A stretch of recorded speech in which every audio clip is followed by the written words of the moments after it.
ሰላም እንዴት ናችሁ? ክቡራን የቪዥን ክራፍቲክስ ቤተሰቦች ሰምሮ ነኝ። ዛሬ በአዲስ ዜና ተገናኝተናል።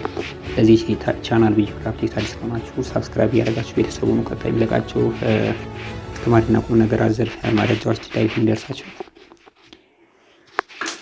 የኢትዮጵያ አየር መንገድ አዳዲስ ትዕዛዞችና ማሻሻያዎችን አስቀመጠ። የኢትዮጵያ አየር መንገድ በዚህ ሳምንት በአፍሪካ መንገዶች ላይ በተጠየቀ በተጓዦች ብዛት ምክንያት ተጨማሪ በረራዎችን መጀመሩን አስታወቀ። በተለይ ወደ ናይሮቢ እና ዳሬ ሰላም የሚደርሱ በረራዎች ከፍተኛ ቁጥር አላቸው። ዛሬ ጠዋት በቦሌ ኢንተርናሽናል አየር መጓዣ ማረፊያ አፕሮች ፓዝ አካባቢ የተከሰተ ጭጋግ ወይም ደግሞ ሲሊንግ የትራፊክ እንቅስቃሴ መዘግየት ዲሌይ ፈጠረ ተባለ።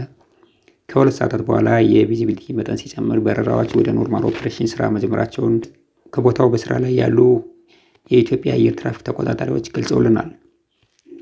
ወደ አፍሪካ ክልል ዜና ስናልፍ ኬንያ በናይሮቢ አዲስ የዲጂታል ኢኖቬሽን ማዕከል ከፍቶ አሳየ። በዚህ ተቋም በኢንተርኔት ቴክኖሎጂ መስክ ለሺዎች የስራ ዕድል መፍጠር ችሏል ተባለ። ዓለም አቀፍ አቪዬሽን ኳታር ኤርዋይስ በዚህ ወር የተጓዦች ብዛት መጨመሩን አስታወቀ።